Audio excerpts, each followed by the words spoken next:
இந்த வருஷம் விநாயகர் சதுர்த்திக்கு இது போல் பூர்ண கொழுக்கட்டை மட்டும் செய்யாமல் பிடி கார கொழுக்கட்டையும் செஞ்சு பாருங்கள். ரொம்ப ரொம்ப சாஃப்டாக பூ போல் வாயில் வச்சாலே கரைஞ்சி போகிறது போல் அவ்வளோ டேஸ்ட்டாக ஈஸியாக பர்ஃபெக்டாக வந்து நம்ம வீட்டிலேயே வந்து செய்யலாங்க. இது ஈவினிங் ஸ்நாக்ஸாகவும் நம்ம சாப்பிட்லாங்க. பிரசாதமாக மட்டும்தான் யூஸ் பண்ணணும் அப்படிங்கிறதெல்லாம் கிடையாதுங்க. இது நம்ம ஈவினிங் ஸ்நாக்ஸாகவும் செஞ்சு குழந்தைகளுக்கு கொடுக்கலாம். ஸ்கூல் விட்டு வந்தது நம்ம டிஃபனாகவும் சாப்பிட்லாங்க. இது அவ்வளோ டேஸ்ட்டாக அவ்வளோ நல்லா இருக்குங்க சாப்பிட்றதுக்கு.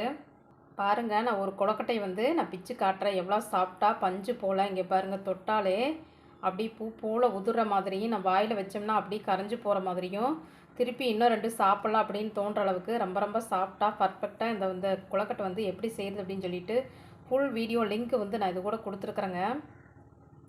நீங்களும் தேவைப்படுச்சுன்னா பார்த்துட்டு செஞ்சு சாப்பிட்டு பார்த்துட்டு எப்படி இருந்துச்சு அப்படின்னு சொல்லிட்டு கமெண்ட் பண்ணுங்கள், லைக் பண்ணுங்கள், ஷேர் பண்ணுங்கள், சப்ஸ்கிரைப் பண்ணுங்கள். பிடிச்சிருந்துச்சின்னா தொடர்ந்து ரேணுகா வீட்டு சமையலுக்கு சப்போர்ட் பண்ணுங்கள். பாருங்கள், உதிரியாக நம்ம அப்படியே உதுர்த்தி விடுற அளவுக்கு தனித்தனியாக உந்து போகிற அளவுக்கு எவ்வளோ சாஃப்டாக இருக்குது அப்படின்னு சொல்லிட்டு நம்ம வெறும் புழுங்கல் அரிசியை வச்சு தாங்க இந்த கொழுக்கட்டை வந்து செஞ்சுக்கிறேங்க.